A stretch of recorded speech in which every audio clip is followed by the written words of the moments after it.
আসসালামু আলাইকুম রহমতুল্লাহি ওয়া বারাকাতুহু। সবাই কেমন আছেন? আশা করি ভালো আছেন। আলহামদুলিল্লাহ আমিও ভালো আছি। তো আমি একজন বাহরাইন প্রবাসী। গতকালকে যে একটা ঘটনা ঘটছে পোস্টাল ভোট নিয়ে, আসলে এটা আসলে সত্যি না।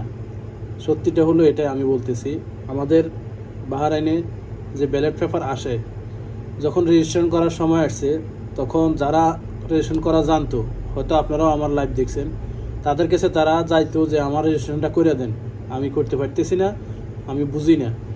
তখন তারা একটা না, শত শত লোকের এগুলো হেল্প করছে কীভাবে রেজিস্ট্রেশন করা যায়।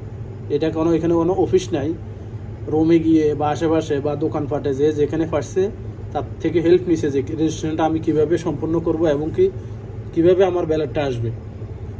তো এখন যখন তাদের কাছে যখন ব্যালট আসছে, এখন তারা জানে না কীভাবে ভোট দিব।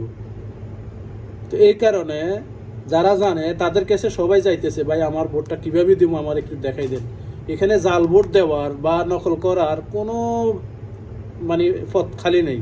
কারণ আপনার আইডি কার্ডে, আপনার সিপিআরে, আপনার যে ফোন নাম্বার সব কিছু মিলিয়ে আপনাকে একটা মাত্র ব্যালট দেওয়া হবে ডাইরেক্ট এম্বাসির থেকে, এবং কি বাংলাদেশ থেকে আসবে। তো এখানে আপনি জাল ভোটটা কোত্থেকে নেবেন?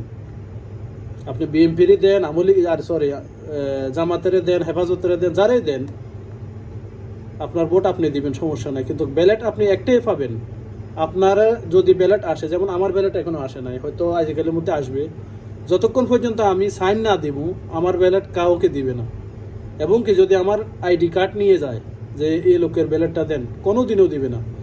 আমার দোকানে আসবে, যদি দেখছি যে আমি নাই, আমাকে ফোন দিবে যে আপনার লোকেশানে আমি গেছি, আপনাকে পাই নাই, আপনি অফিসে এসে বা পোস্ট অফিসে এসে আপনার এটা নিয়ে যান।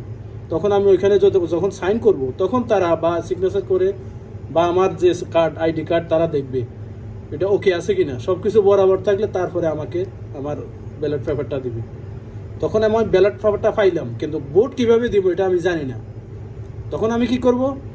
আমার নিকটস্থ যে আছে আমার উপরে বা আমার থেকে আরও ভালো জানে, তার কাছে যাব। ভাই এটা তো এমনি এমনি, আমি এখন কি করব, কিভাবে দিব, কোথায় দিব? তো হে হয়তো আছে, হের কাছে আরও 2-3 জন আসছে, ভাই আমারটাও একটু দেখাই দেন। তো হে বলছে যে এখন আসি না, আমি ডিউটিতে আসি, আপনি সন্ধ্যের দিকে আসিয়েন আমার রুমে বা আমার অফিস আছে, ওইখানে আসেন, সবাইকে দেখাই দেব। এখানে জাল ভোটের কোনো পথ খালি নাই। তখন হয়তো 5-6 জন 10 জন একসাথে আসছে। এখন হয়তো ভুলক্রমে, এটা নিষেধ ভিডিও করা, হয়তো ভুলক্রমে অনেকে বোঝে না, মোবাইল চালায়, সবার কাছে নেট মোবাইল, হয়তো ভিডিও করে ছাড়িয়ে দিছে, কয়েকটা ব্যালট একসাথে দেখছে। তো এখন লোকও তো আছে কয়েকজন এখানে, এখন 10 জন যদি থাকে, 10 জনের হাতে 10টা ব্যালট।